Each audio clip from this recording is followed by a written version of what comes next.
Everybody, my name is Mike Beam. I'm CIB's program director, and I have the great pleasure of hosting this webinar that is being delivered by Dr. Dean Kashiwaga, who is the coordinator of one of our commissions, W117, Performance Management in Construction. And the title of this presentation is Impact of COVID-19 on the Construction Industry. If we could go to the next slide. I'd like to introduce what is CIB for folks who may not know what is CIB. Dr. Dean, Joseph, could we go? I clicked it and it's not moving. So CIB is the global network for built environment research. We've been around since 1953 with support of the United Nations. W117 is one of over 45 expert commissions that we have. We encourage the audience to please go to our website at the bottom right of your screen, cibworld.org. We do things like these innovation webinars, research roadmaps, and we're a very active global organization. One more slide, Dr. Dean. We would like to certainly invite everyone and put on your calendars for the end of June in 2022, our triennial World Building Congress being hosted by RMIT University in the most livable city in the world, I hear, Melbourne, Australia. That's what they say. And this is the website for that particular event. And we are very optimistic, Dr. Dean, that we're all going to be there and enjoying things. So with that, if you could go to the next slide, and there's some, if everyone could please mute, if folks could please mute, that would be wonderful.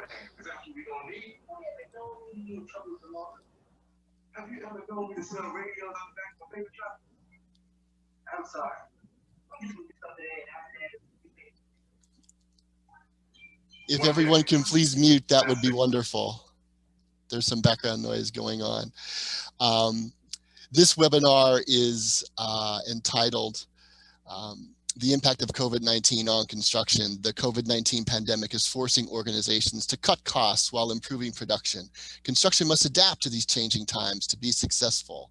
CIB W117 wants to invite all of you to join in this session to learn about the latest technology in the industry that allows organizations to cut costs, speed up procurement, decrease risk, and increase the quality of projects. And I have the great pleasure of introducing Dr. Dean Kashiwaga, who is a world-renowned researcher in the area of procurement, risk management, project management, with over 3 decades of experience in the industry.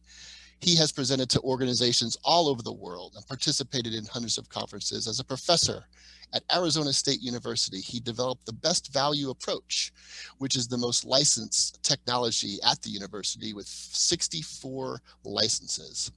This technology has gone on to be tested in over 2,000 projects, totaling $6.6 billion worth of services, with a 98% success rate since 1994.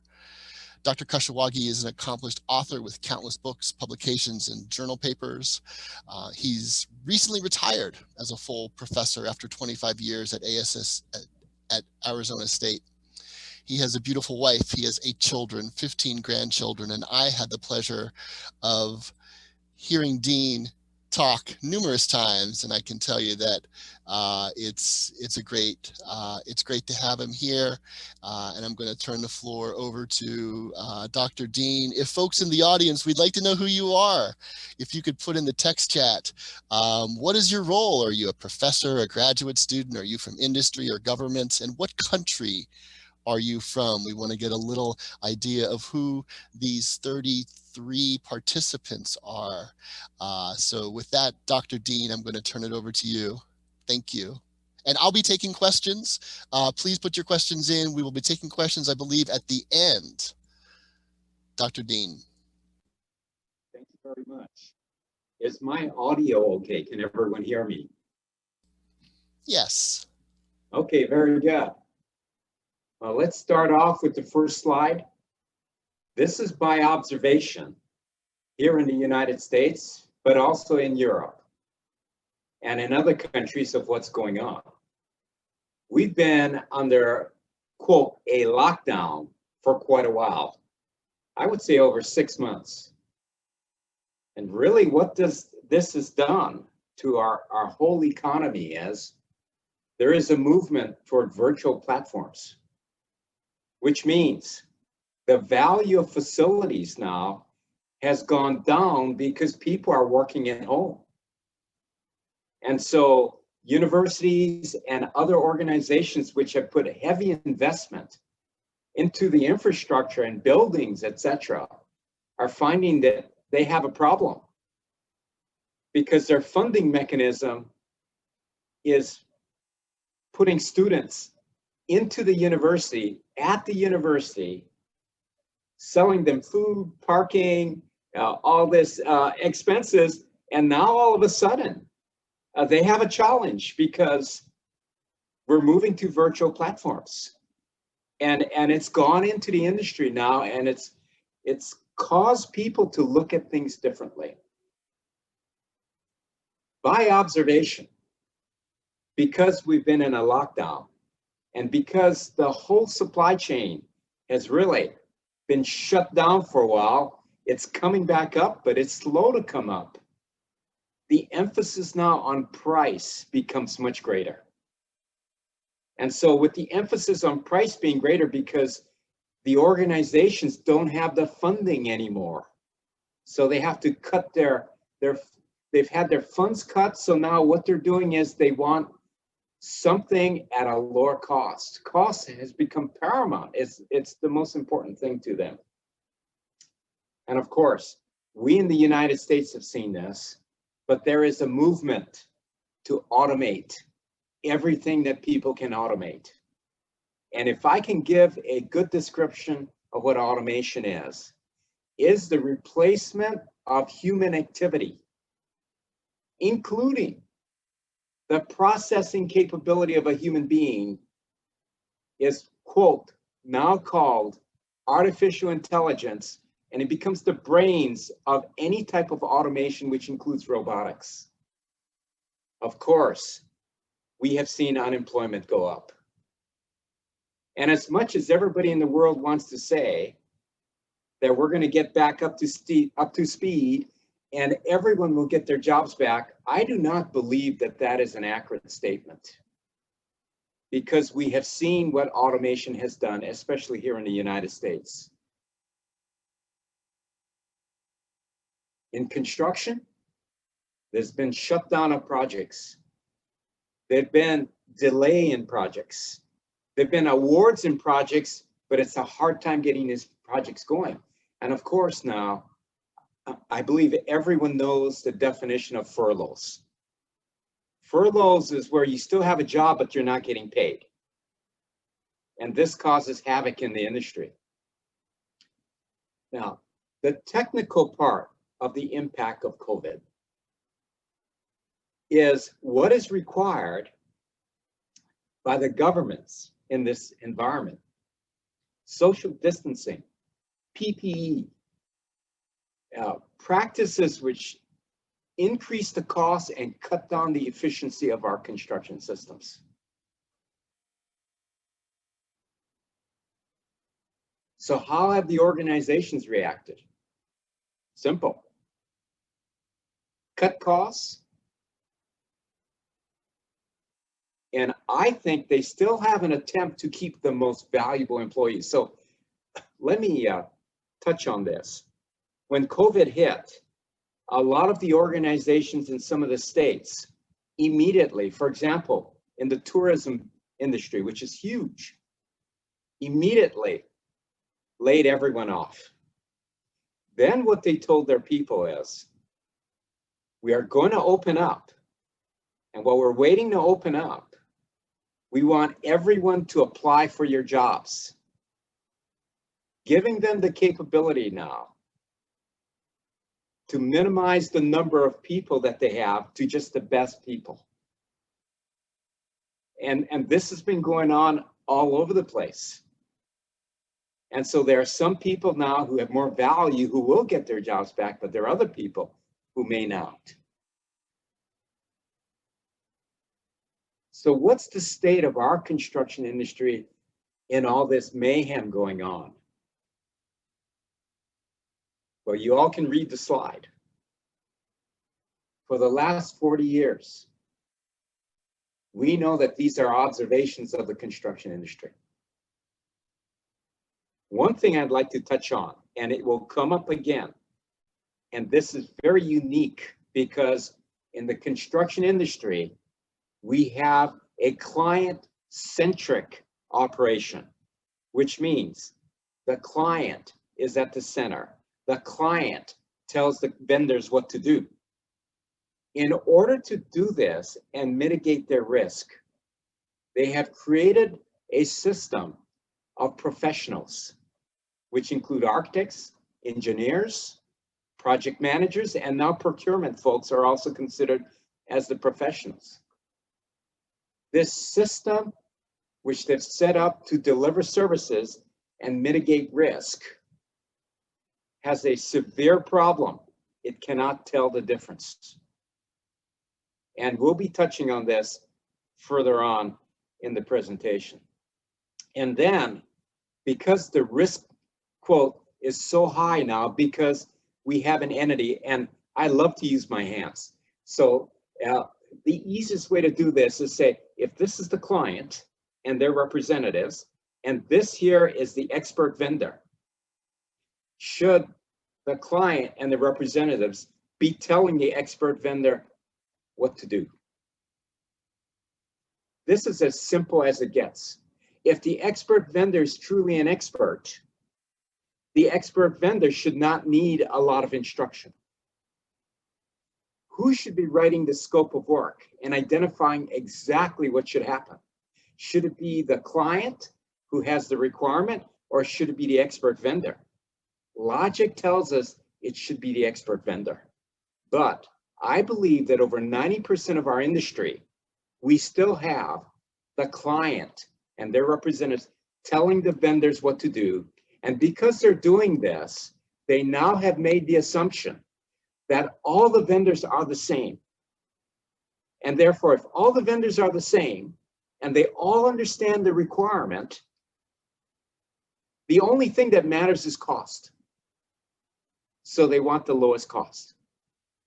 This is a huge problem caused by this system set up by the clients.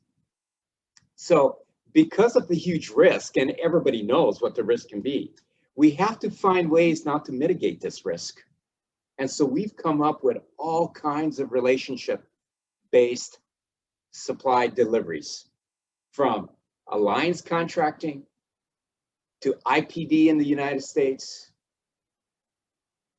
PPP, and now we are beginning to see, even before the pandemic, the results of these types of systems, and it hasn't been pretty. This is a slide from one of my graduate students at Schema. Basically, you can look at the bottom and you see it's the construction against the economy against manufacturing, and the real gross value added per hour worked, right? And construction hasn't moved. They have all kinds of charts on this. I even saw something coming out of the UK that said, you know, we have a problem. And the problem is our industry has not learned how to add value. It's a real problem. Then you go over on something that drives efficient, high-performing organizations, and that is profit. And take a look at the profit margins. Where do we find construction? Pretty low. Tells you the same thing here. And then everybody has their own list of jobs that took like forever to build. You know, this goes on, and we'll be covering a few of these. And then what's really important is we want continuity. So we want, quote, the vendors who are in our organization, in our industries, in our supply chains, we want them to stay in business. It builds stability. It builds expertise. So we just look at bankruptcies or insolvencies. And where do we find construction? This is not a pretty picture. This is by observation. This is going on. So we know we have an issue. Right. Once again, it's a client-centric driven industry, and it utilizes a system of professionals. Now, what does this mean?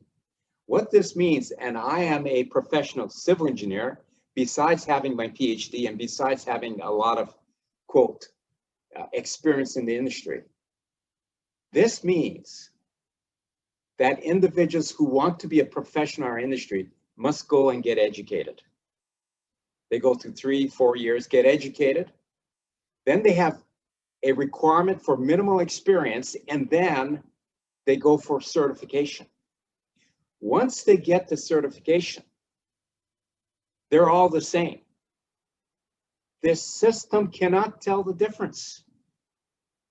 Simply put, in this system that the professionals are running, cost is the only differentiator to get a project, or it should be to get the project. So basically now, because it can't tell the difference and the risk is so high, the clients now put a premium on learning how to form relationships, which now they have to manage, direct, and control. And then they try to put trust in here to minimize the risk. Logically speaking, if we had more time, these things are not congruent. These items cause risk, right? And that's why the industry in general has not performed well. Putting it simply, I came up with this slide over 25 years ago. If you look at performance in competition, if it's client-centric, it means that the client is trying to tell the vendors what to do. The client is now responsible because they told the vendors what to do. They're actually responsible for the risk. But what they try to do is by contract, they try to move that risk. But anybody knows, you can't move risk. It's like saying to somebody who has no expertise and can't see, you need to mitigate the risk. That's not a possibility. So then they find ways to try to form a relationship. They try to find ways to work together. They find ways to try to trust each other more. But the results have not been good. Now, if we want high performance, the answer is extremely simple. But it goes against this whole system set up by the clients to mitigate risk. What it means is somehow we must identify and utilize expertise. Wow.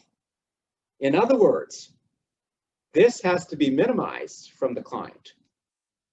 And they haven't figured a way how to do this. So then they've tried to say, well, let's work together. Or let's trust each other. Or let's work earlier together. But this does not mitigate risk, because when you have a whole group working together, the accountability goes down. And a lot of the problems here in the United States, and you'll see some drastic cases that have just happened, it's because everybody tried to trust each other, but when push came to shove and somebody had to pay the $50 million price tag for the risk, guess where it ended up? In court. And many of the contractors now, the big ones, the ones who are dominant in our industry, have come across now a problem. They can't afford to take this risk and to pay for the risk. So what ends up happening is, as the client tries to do this, but they really can't tell the difference, what they've told the industry is, this is our minimum requirement, and we want something better than that. Well, the vendors, they've been around. This is a business. So what the vendors have done, they turned a minimum into a maximum and they drive the performance down. Why? Because the only factor that dictates who gets the job is price. Now, what has happened with this is now the professionals have even more of a job, because now they have to make sure that what they got is not too much lower than the minimum that they required. But it gives us a situation. This is not a win-win.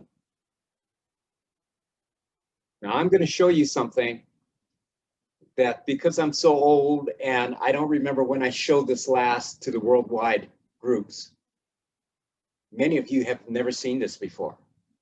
But we have something in the United States called ASTMs. So whenever any material is sold in the United States, there is an ASTM standard for it. And I was shocked on how this standard is set. What they do is, when they want to, quote, identify a standard for a material, any of the suppliers, the manufacturers who supply this material, who are huge, get together along with professionals, and they try to identify what the standard should be. This is the standard setting for a silicone waterproofing material, exterior. And you can see on the left-hand side all the physical properties. Initial elongation, tensile strength, final elongation, permeance, weathering, etc., etc. And A through F stands for the largest manufacturers who are trying to sell their material. Now, what ends up happening is, once they set the properties, they identify an ASTM test method. For example, with elongation, they just clamp a material that's yay thick and yay wide, and they keep pulling it till it breaks. Where it breaks is the number that they record. That's simple enough for everyone to understand. So we have elongation, we have tensile strength, etc., right? And they just, every manufacturer now, which I didn't realize, goes back to their own laboratory, creates their own sample, tests their own material based on the agreed upon instructions, and then they return with, quote, their data of their material. Now, what they set for the standard and how they pick it is truly astounding. I actually sat in this meeting. The manufacturer who wanted to get his performance into the industry told me, Dr. Dean, you need to be there. You need to sit there and actually see it with your own eyes. What they were doing was picking the lowest number in every category. I looked at that and I said, this increases risk. This doesn't minimize risk. So I asked the leader of the group, why are we doing this? Why don't we do in-field testing, identify which criteria actually impact on the performance, and go from there? And he said, Dr. Dean, we have been sued. We have been sued by a manufacturer who didn't meet the standard in a previous standard setting activity. And when they were called in court to identify why, quote, according to a certain criteria, why their number was too low, no one could answer the question. And because they couldn't answer the question, and because they had to change what they were doing, what they now do is they pick the lowest possible number. And so they take all the criteria and all the lowest numbers, then set the standard. I believe it's done like this in every country with every standard setting committee, because I've actually gone to a couple of them and asked them. And sometimes I get the answer, no, where the risk is high, we actually have good numbers. I said, walk me through one of these examples. And it came back to, we made a decision. And when we make decisions, it always causes risk. So now what happens? Well, you have the standard being set by numbers that come from all different materials. It doesn't even represent a single material. Then what each manufacturer is faced with, they now go back and look at their material. They now look at the standard. And then they realize that the cheapest material is going to get the most business. So they now take their, quote, performance down to the floor. And this is how they set the minimum requirement in everything that is sold in the construction industry.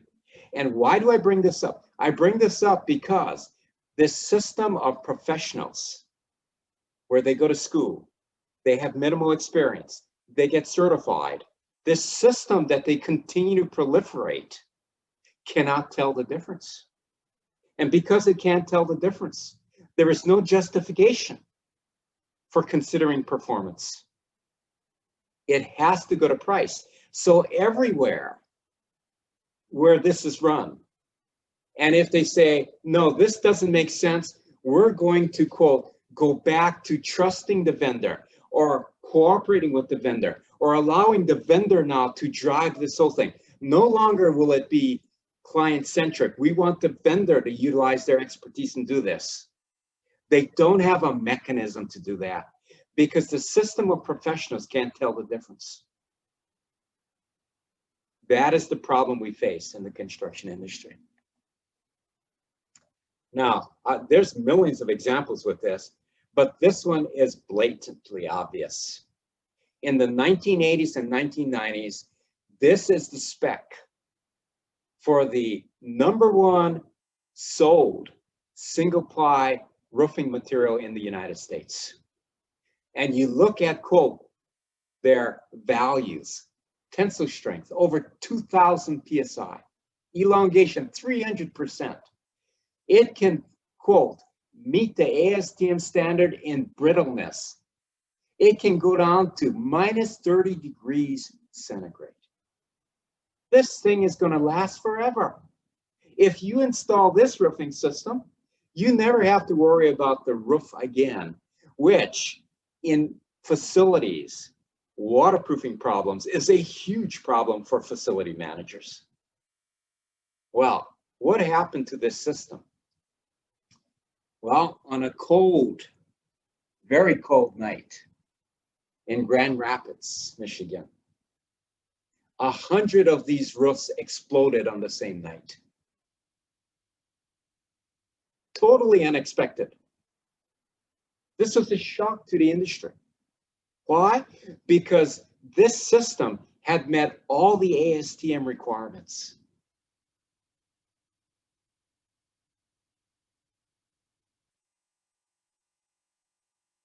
One year after shattering was confirmed, the roofing system was still the #1 seller and specified by the architectural systems. Then, in short order, the NRCA, which is the governing body for roofing, which has all the technical standards, all the requirements, issued a bulletin directing owners, if you have this roofing system, we recommend you to replace it immediately. And then they took the ASTM standard and they modified it. Many people don't even know these things go on because they don't have the experience. They don't see these things happening. Now, the Performance-Based Studies Research Group, which is partnered now with the CIB, I honestly believe the CIB is the best organization to belong to. Why? Because it allows the most radical research to go on, and it allows us to publish it and get it out on the street. So we've been working, quote, in this environment now testing systems. So where other people use survey methods, find out what the industry thinks, and then try to offer recommendations. We actually go out with an idea and we test it immediately. So we've tested what we're proposing over 2,000 times and in 10 different countries. We actually know what's going on. Well, what's the problem with this? This is very disruptive. If I identify that the major problem with this whole system is that it's client-centric and that it's the system that the professionals use to deliver construction that is the problem, what does this do to the industry?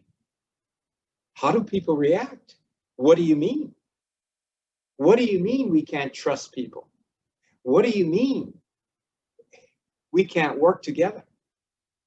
And I say, if you can just observe and go back to the logics of what we're doing, you will find out that as our constantly changing environment is going on, the performance is terrible. And we have a whole database. We take everything in this industry on performance. There is no one that has more information than we have.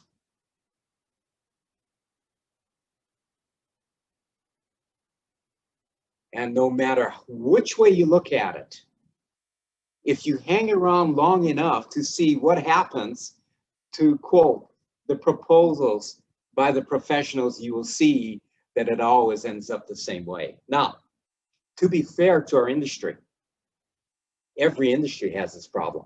Every industry is operating on this same basis. So you have like industries like the IT industry that waste billions of dollars, where the government actually holds inquiries every 2 or 3 years because their performance is so bad. So this is not only in the construction industry.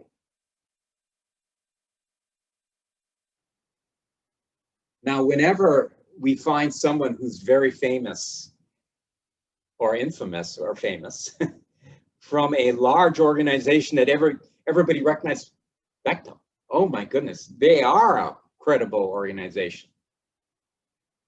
And we utilize their numbers, you can begin to see that I'm not making these things up.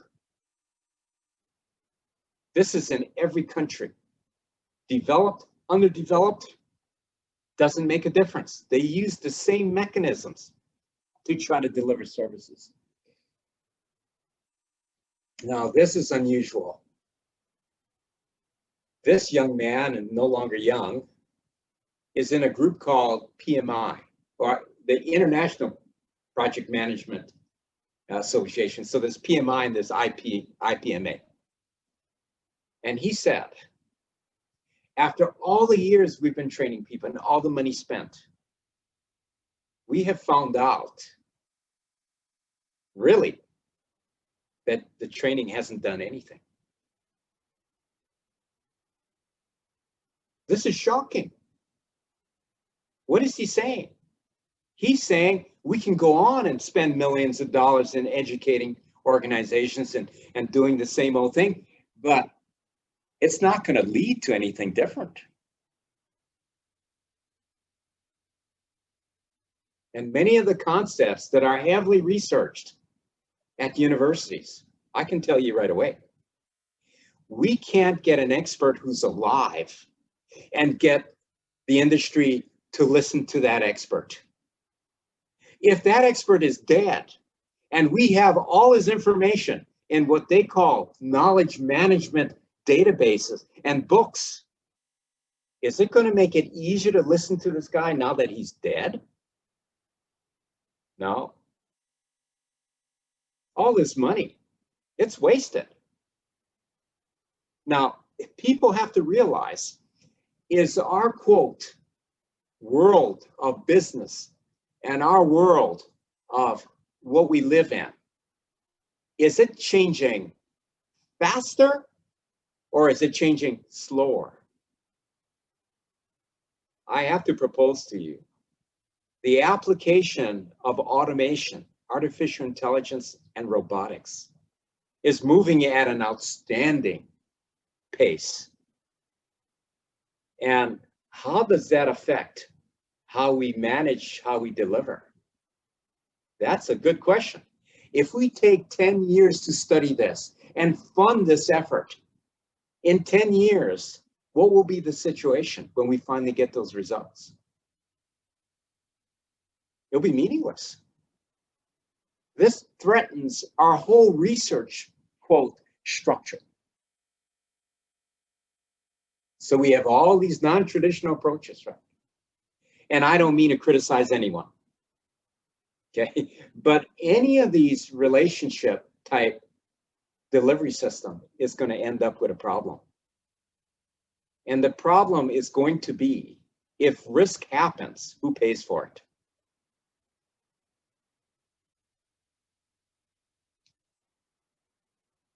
Now, for those of you who track current events, and I recommend, like in the UK, I read the CN, the construction news, every day. I know what's going on in the UK as well as anybody who's in the UK. And in the US, what's going on? Every major firm is under attack, not from others. For example, Fluor. They have had tremendous losses. They had to, quote, whenever a company is really threatened because their financial stability is going in the tank, what do? They change them out.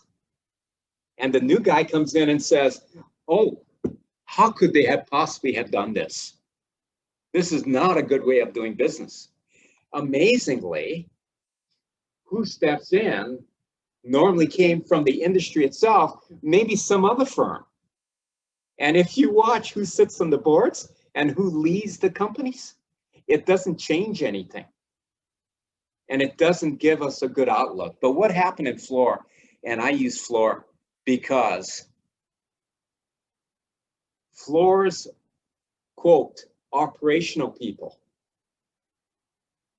because what they were doing was offer turnover, the operational people get their benefits, right? They get paid. The more money that comes in, the more turnover there is, the higher their packages, their benefits. The shareholders sued the organizational people for fraud, and this has gone to court. Why would somebody who sits on the board at Fluor sue the operational people for fraud?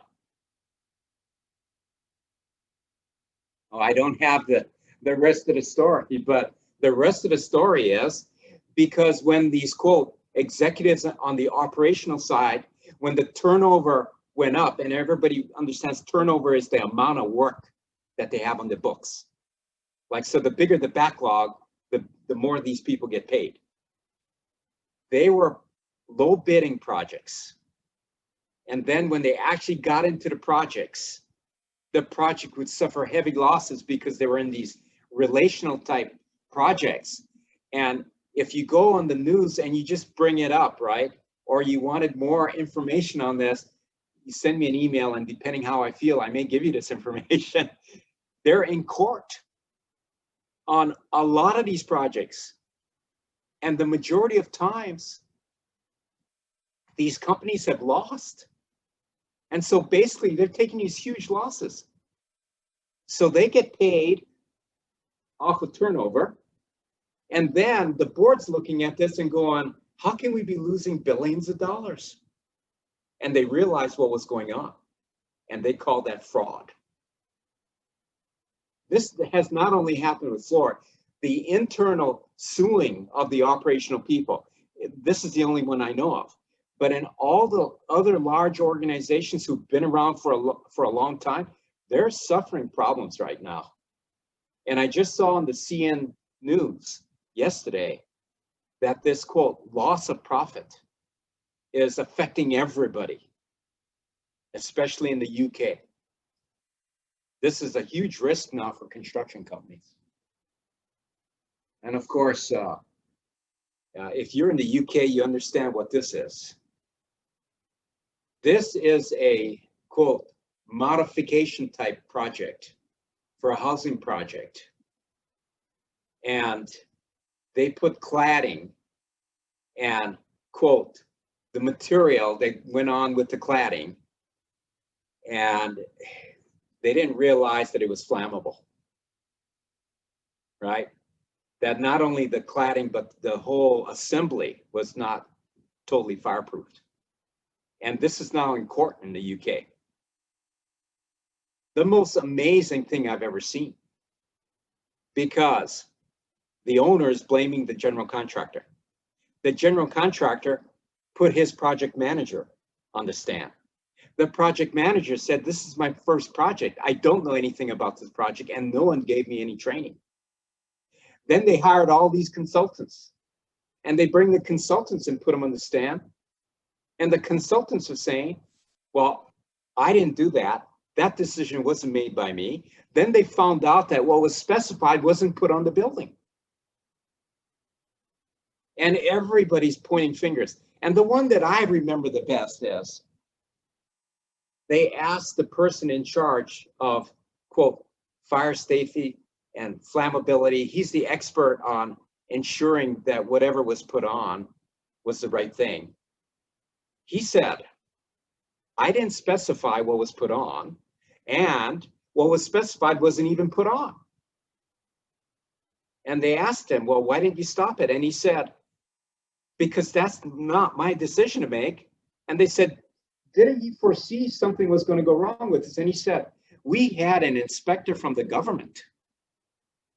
And the inspector came, and he came daily. And if the inspector said it was okay, he's the expert. Well, what has happened in this is, the common line is, that's not my responsibility. Or I don't remember. Or I wasn't trained. Or I don't remember again. It's an amazing thing to watch, but it shows what's going on in the industry.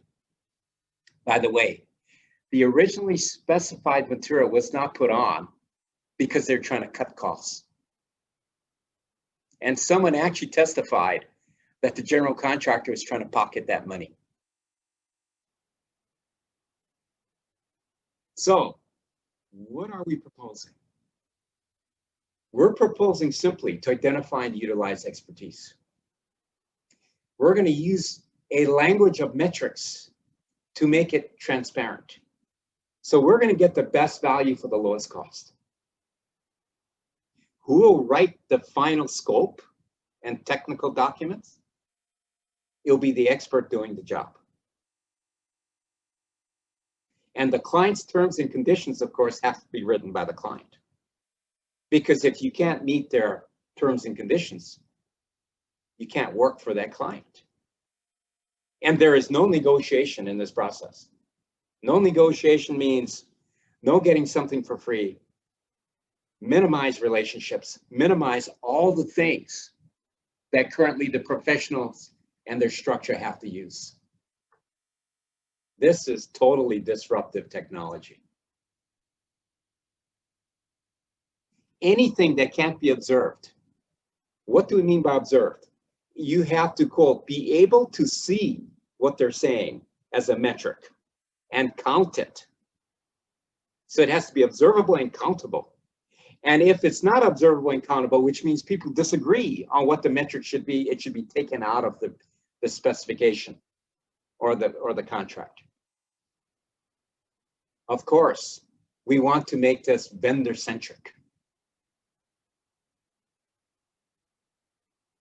Now, why would somebody do this?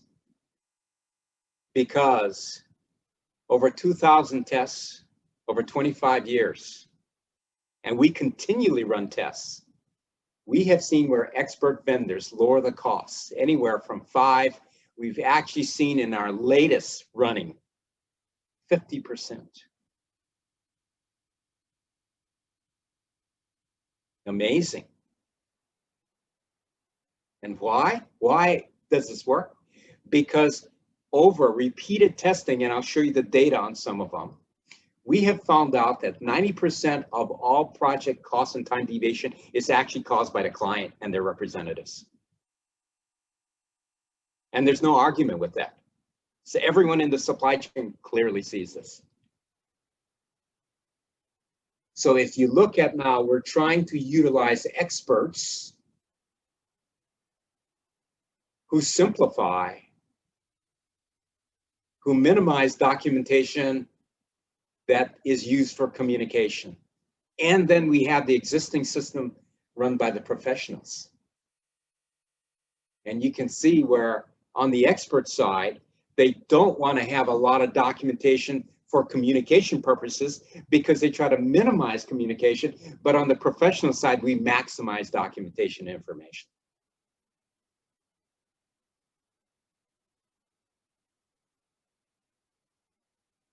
What we have done, if we have semi-automated the procurement, and we have taken the project management and assigned it to the vendor.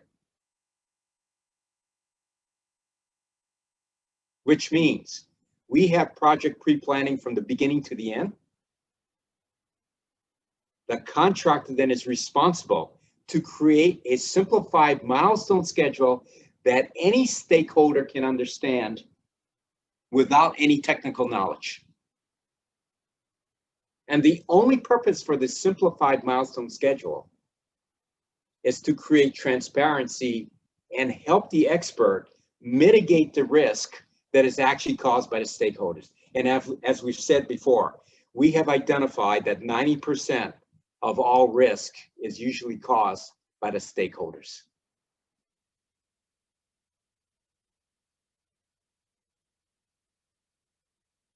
And so we've developed this approach here that is very simple.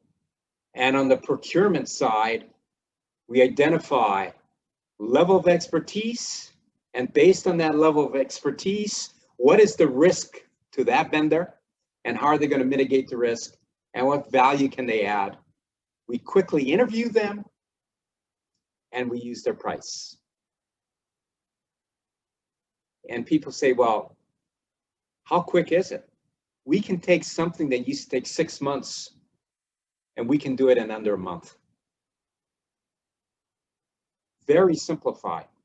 Then we take the best value vendor, which normally, and I say normally, has the lowest price and the highest performance. And they walk the client through, and they go through what we call a technical review, answer all questions, identify what they considered risk and why they're doing something and how they're going to mitigate the risk. The contract is awarded. From that point on, the vendor tracks the project. The vendor does the project management. I have actually watched this, and I can tell you, not even being on site, I have watched projects and they've gone spectacularly well. With minimal information, minimal time on the site. Now, what is metrics? Metric is something that's observable and countable. So this came off of a photovoltaic cell or solar panels. And the client wanted to buy solar panels for 2 buildings. So they gave their metrics. We want 2 of these. It's in the San Diego area. We want it done in 2 months. Here's our budget per building, number of people using the building, existing kilowatt hour charge, the reduction in kilowatt hour charge that we're looking for, return on investment, and time and cost deviation in doing this, and customer satisfaction. Is there anything technical here? Nothing. And the contractor will come back and says, I have done your specific type of project 55 times. We normally average out in a month and a half. And these are our metrics that we have on our projects. When the vendor's performance exceeds the client's requirements, we have found an expert. Now, the people who are really threatened by this are some of the technical professionals, because they no longer have a major play. And with this job, it was no different. How can you do this? We're different. We're unique. We have a different kind of organization. We have stricter requirements. It all turns out the same way every time. When somebody thinks they're different, they just don't know enough. They have a lack of information. In the level of expertise, we had a project that said, we want to do a clean room project.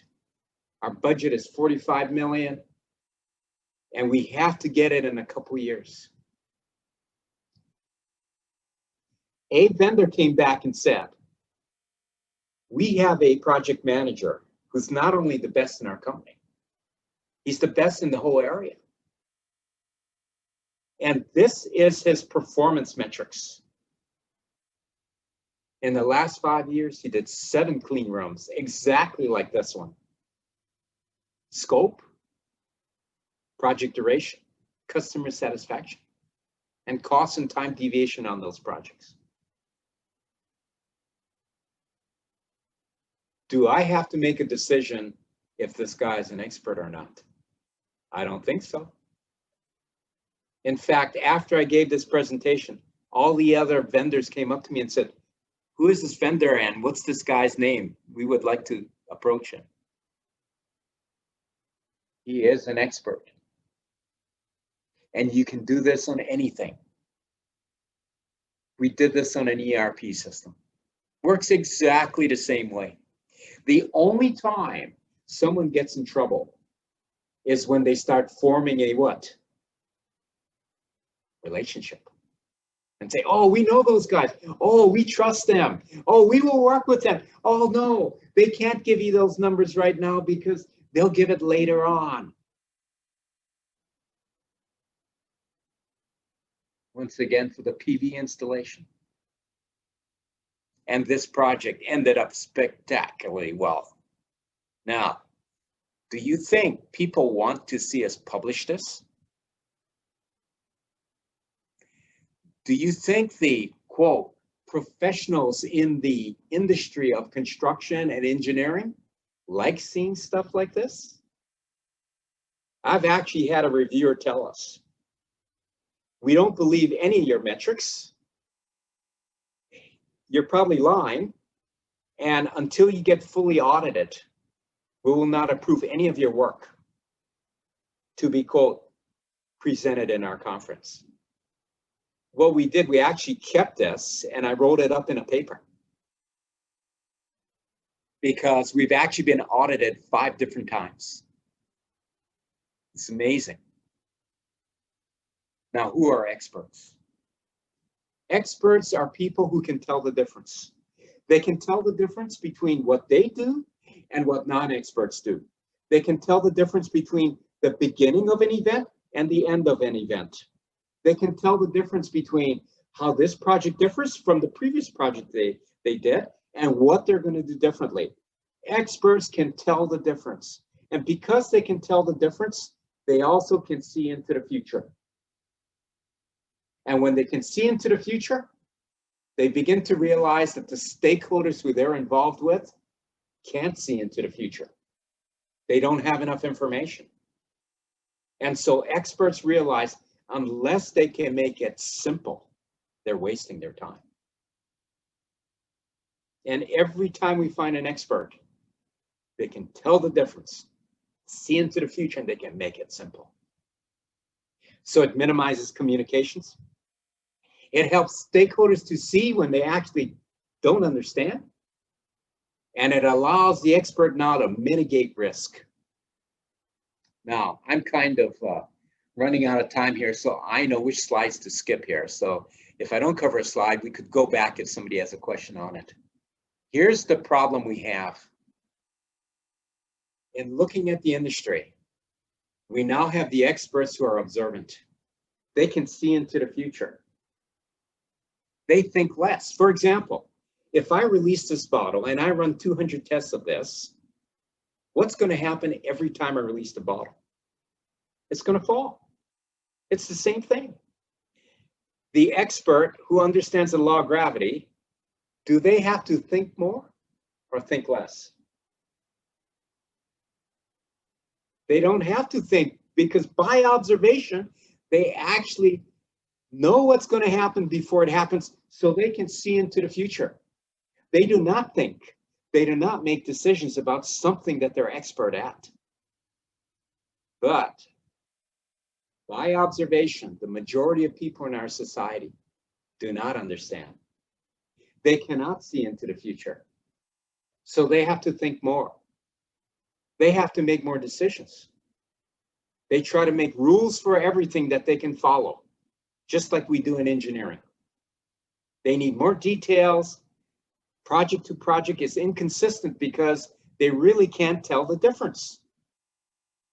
Now, if you're observant or you're an expert and you look at the majority of people who are non-observant, do you think the observant person believes that he can move all the non-observants to get the same results that he's getting?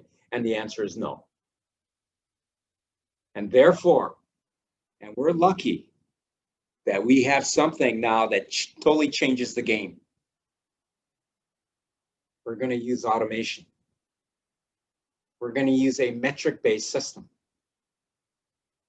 We're, quote, going to minimize decision-making, minimize the need to think. And this system now can actually take non-expert groups and result in them getting very high performance results. What am I saying? I'm saying that by using the automation, and when you think about it, why is automation successful? It's because nobody has to think. Everybody uses it. It just does its job. Now everybody's happy and everybody agrees. The only problem we have here is the majority of professionals and their structure is on which side. That creates an issue. The resistance is very high to do this.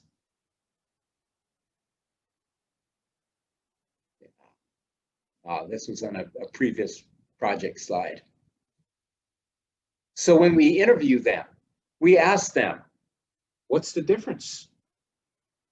Right? Every question that you see here, it's what's the difference? And we have found out if somebody just uses these questions, doesn't even understand the logic behind it, they will quickly identify who the expert is and who the non-experts are. It's an amazing technology. This is important. The expert vendors are responsible for less than 1% of the risk. And basically what happens, they have to pre-plan in detail, then they have to simplify to mitigate risk. And it goes by milestones. Anytime they lack information, the expert gives their estimate. Anytime there are other stakeholders who they can't control, but they know these stakeholders will cause the risk, they have a risk mitigation plan. And this is all it is. Very simple. So what happens is from the very beginning to the very end, before anything happens, all we want to know is what do the metrics look like?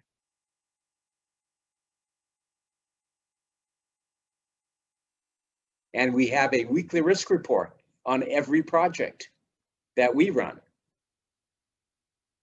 It tracks the deviation. It captures the overall that anybody who's not technical, they're just a major stakeholder, they can understand.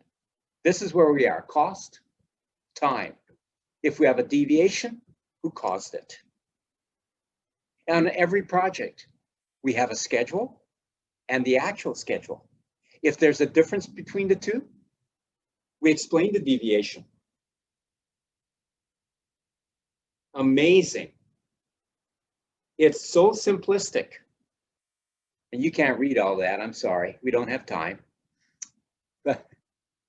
And then every week, the vendor now says, I'm worried about this risk. We're not there yet, but I don't see it happening.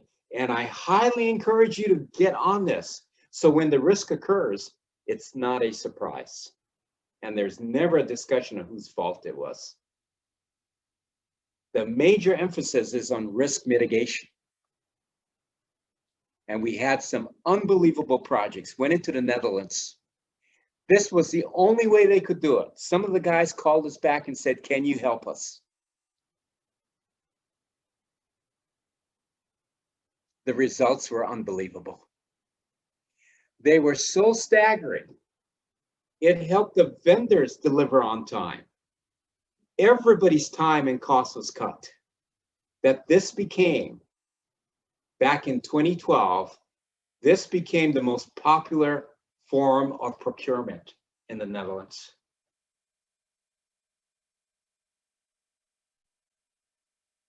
And what has happened? It's moved to Norway, Poland.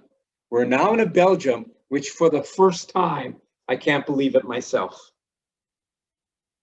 Deloitte has learned our system, come to Arizona State University, been licensed in the system, and they're going to try to run this thing now in Belgium. There are some issues, but just having them have the motivation to try to do this is unbelievable. Now you have to remember, we have been operating out of Arizona State University, then now we moved to Schema, but our effort as researchers is to actually run tests and assist organizations to run this. So the U.S. Army Medical Command, you can see total awarded costs, almost $1 billion at this time, over 5 or 6 years. You can see the contractor generated risk. It's at 0%. And we could track any contractor doing this. In Minnesota, for 6 years, we tracked different users running this. Now, I have to be honest here, because we're into research, when we first ran it to where we ran it the last time, it's turned from like a Volkswagen into like a Maserati. I mean, we are like so good at this now. But look again, the key numbers, right? Go to the contractor generated risk. And everybody agrees with this. It's unbelievable. So what are we doing now? We have, quote, continually trying to perfect the project management and the risk management model. We are now moving the models into the education and research area in China. This Saturday, one of my students is giving the first presentation in a long time, and they're really interested in this. We also have these research tests going on. We have the first major general contractor who's actually running this by themselves and sending us their information, and we're tracking their performance. It's the first time that a major general contractor in the area of construction has figured this out, trained their people, they know how to run this thing, and they're feeding us all their information.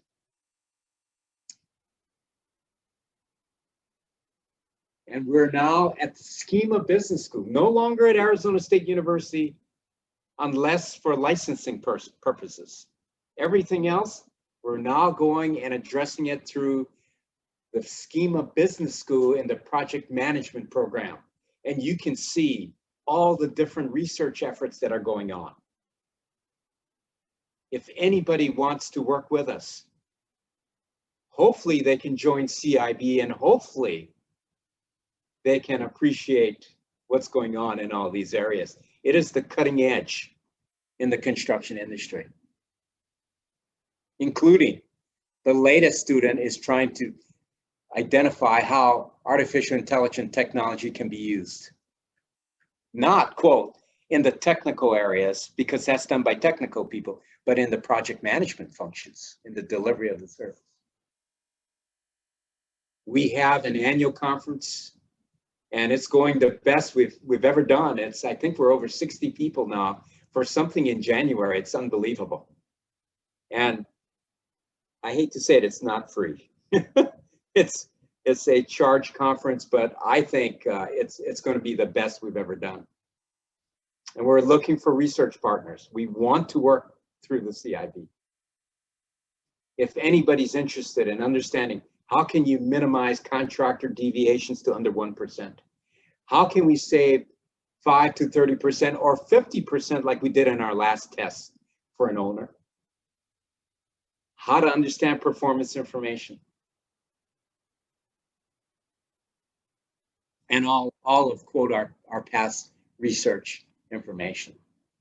So that's all I have. I did take a few minutes over, but Mike, if I can turn it back to you now, hopefully we have some questions that people want to ask me. So take it away, Mike. Yeah, Dr. Dean, thank you for that great presentation. Really enjoyed it. We do have a quite diverse group in the audience. People have been posting. We have, I counted 12 different countries, 5 continents.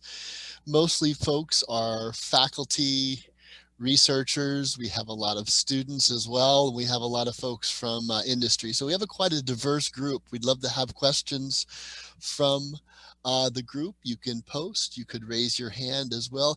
I know that there's a question from Derek Clemens-Kroom.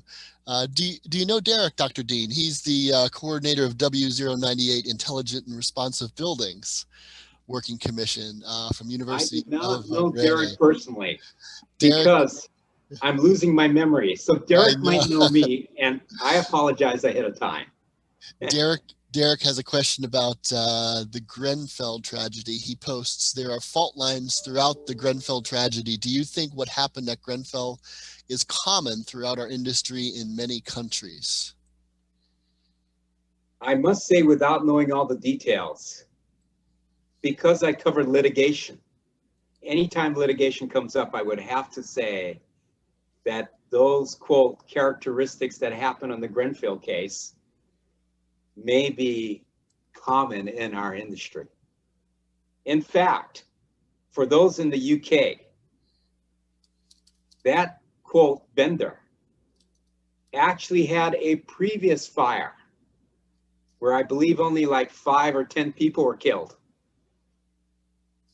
And now this one kills 70 people. And when they asked the project manager, well, didn't you have like something happen like this on one of your other projects? He said he didn't know.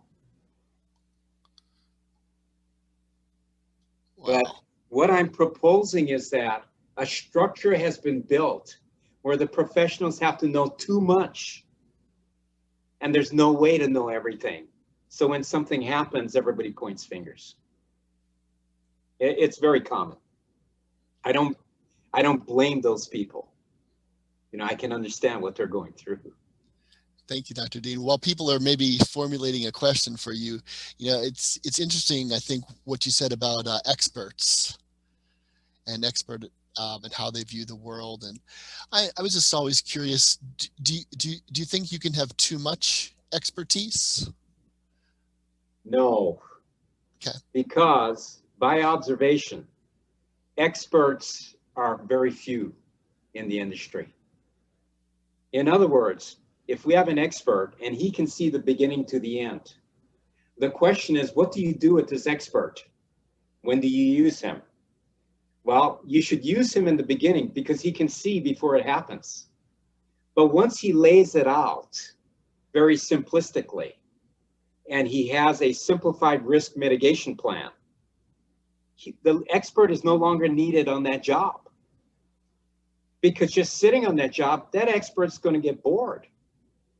You can actually move the expert out and get people who need more experience, people who really can't see that far ahead, but they can see at least for the week or a couple weeks.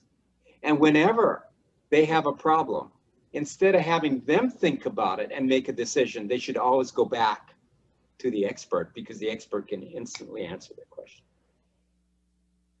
I don't know if that makes sense. Thank you. No, yes, it does. Thank you. There are very few experts. Now, one of the problems is the industry thinks that the problem is technical. It's not technical. It's actually a non-technical problem. It's one that they're using the wrong structure. And so all of our cases that we run, we have enough technical expertise. You know, there are a lot of people who are trained and educated in every type of technical area. The problem is not technical. We have enough technical expertise. The problem is, can our vendors identify and utilize expertise in their own company to, quote,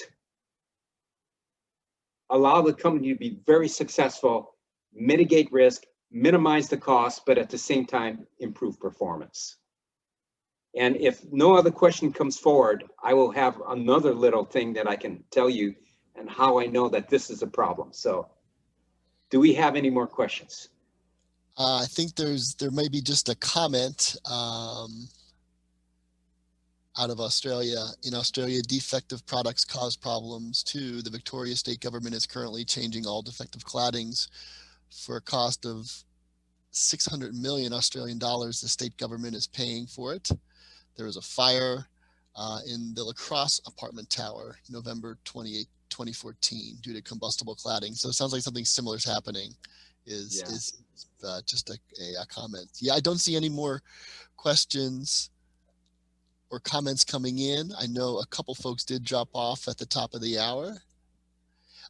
Here's a question. How can you overcome the issue of ASTM and design codes and standards that manufacturers produce to outdate the need of modern construction? Yes, I can understand that question. Okay. And that's a good one. What I have seen is when it becomes driven by an expert, we don't have to address that issue because the experts always use materials that have higher performance. It becomes a non-issue if you actually have an expert.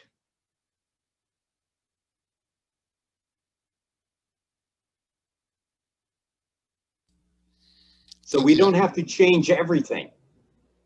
We just have to get the key party, the structure of the vendor expert to, quote, pre-plan and then mitigate the risk. And people say, well, that's simple. How do you know that?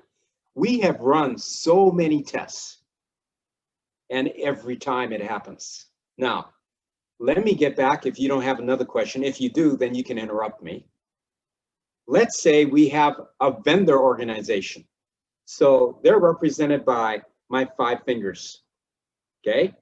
Now, in that vendor's organization, there's the boss, the thumb. There's the boss's son, who everybody expects to take over the business. There is the person who has been in the organization the longest. He knows everything about the organization. There is a consultant who always seems to be available. And then there's a newcomer who's very young, hasn't been in the organization for over 6 months. But everybody in that 6 months realizes if they have a problem on one of their projects, they go to this guy, he listens to them, he quickly identifies what the problem is and how to solve it. And every time the people go away, it solves the problem. So you got these 5 people in the organization. Now, this organization is told by a huge client, we want to change the way we deliver construction. We no longer want to talk to marketing people and salespeople. We want to talk to your expert. And based on his expertise, we will select the vendor. Now, this organization hears about this from this huge client that wants to change now their whole approach to identify and utilize expertise. The question I have is, Who does the boss send now to the first meeting that's critical? Does he go himself? Does he send his son? Does he send the guy who's been the longest in the organization? Does he send the guy who's a consultant, who's always available?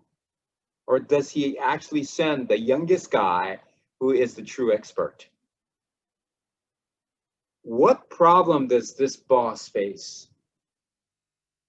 If he sends this young guy, who everybody knows is an expert, how does he explain that to all the other entities in his organization? It becomes a problem for him. It's a social problem. It's a political problem. And there is a way that this can be done, but it has to be done if somebody understands the totality of what that organization is going through. So the problem really isn't the client's problem. It actually is a vendor's problem. And they feel like they're helpless because they can't change the whole industry and all the clients. So everybody's blaming each other for why isn't this problem solved. It's quite interesting. Do we have time for maybe one more question? I do. Do you, we'll take one more question from the group. Do you have any feedback from the indemnity insurance industry on this approach? We don't have to change the bonding people, the indemnity people, the insurance people. And quote, we have what we call Dun & Bradstreet that actually goes and rates every company and then gives that information to the bonding people. Because remember now, on the tests we have run, the risk that are caused, the deviation costs that have been caused by the vendor is less than 1%. So what do you think the insurance people, the indemnity people, all the people involved, right, when they find out that the maximum risk they may have is 1%? What do you think their response is? The only negative response we will get is they may feel that people may think that they're less important because they're actually indemnifying, the work if it doesn't go right. But that would still all be totally required also. Yes. Thank you, Dr. Dean. This was a great webinar for W117 and for CIB. We want to thank you so much for taking the time out and preparing this presentation and answering the questions and giving us some great food for thought. We look forward to the conference that you're hosting in January, and folks can gain some information from this particular last slide and CIB's website, cibworld.org. Very interesting. Some great comments are also coming in of folks' gratitude. So thank you so much. You are welcome, Mike. And thank you for all the viewers who stayed in for the hour and a half. We appreciate it.